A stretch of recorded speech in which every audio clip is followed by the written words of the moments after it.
द्या.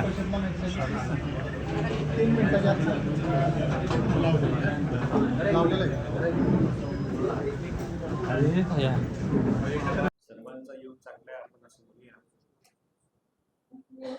महाराष्ट्राची आम आदमी पार्टीची त्यातले महत्वाचे पदाधिकारी आज कोल्हापूरमध्ये आपल्या प्रेस कॉन्फरन्सला उपस्थित, त्यांचेही धन्यवाद करतो.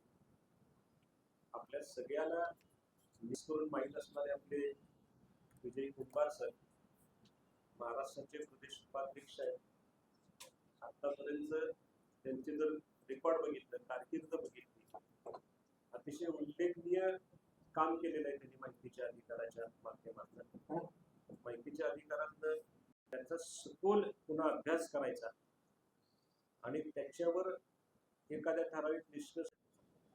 राज्यभरामध्ये तरुणांना फसवण्याचं प्रमाण मोठ्या प्रमाणावर वाढलेलं आहे. नोकरी लावणं सरकारी कार्यालयामध्ये यासाठी फसवणूक होते. गेल्या 3-4 वर्षामध्ये या फसवणुकीचं प्रमाण इतकं मोठं झालंय की मागच्या वर्षी एका वर्षात 22 गुन्हे दाखल झाले, तर या वर्षी प्रकरणं उघडकीस आली, तर या वर्षी जुलैपर्यंतच 25-26 प्रकरणं उघडकीस आलेली. याचं कारण शासनाचं या प्रकरणाकडे असलेलं अक्षम्य दुर्लक्ष. तरुणांच्या प्रश्नाकडे राज्य शासनाचं लक्ष नाही. अशा प्रकारे फसवणूक होते. वेगवेगळ्या टोळ्या वेगवेगळ्या जिल्ह्यामध्ये अस्तित्वात आहेत. त्यांना राजकीय पाठबळ सुद्धा असण्याची शक्यता आहे. त्यामुळेच या गुन्हेगारांकडे दुर्लक्ष केले जात आहे, त्याच्यावर कारवाई केली जात नाही.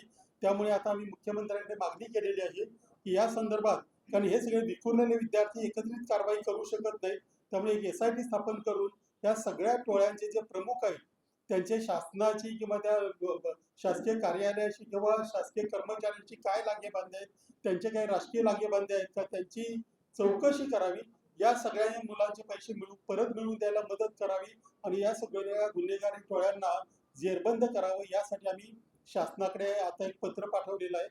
याशिवाय जर शासनाने काही दिवसामध्ये याच्यामध्ये लक्ष घातलं नाही, कारण मुख्यमंत्री नेहमी तरुणांची भाषा बोलत असतात, परंतु तरुणांवर अन्याय होत असताना ते जर इतक्या थंडपणे त्याच्याकडे बघत असतील तर त्याच्यामध्ये कुठेतरी राजकीय लागेबांध्याचाही संशय येतो. जर अशी कारवाई झाली नाही तर आम्ही राज्यभर या संदर्भामध्ये तीव्र आंदोलन उभं करू.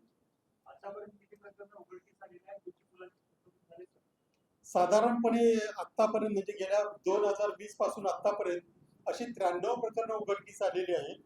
त्याच्यामध्ये आमच्या अंदाजानुसार, कारण पुण्यामध्ये जो एक FIR झालाय त्याच्यामध्ये 350 मुलांची कमीत कमी नावं आमच्याकडेच आहेत, परंतु ही मुलं पुढे यायला घाबरत आहेत. एकूण 5000 पेक्षा जास्त तरुणांची अशी फसवणूक झाली आणि गेल्या 2-3 वर्षात हे प्रमाण प्रचंड वाढलेलं आहे. त्यामुळे आता याकडे तातडीने बघायची गरज आहे. पुन्हा काही मुलांनी आत्महत्या पण केलेली आहे, काही जणांना घर सोडावं लागलेलं आहे.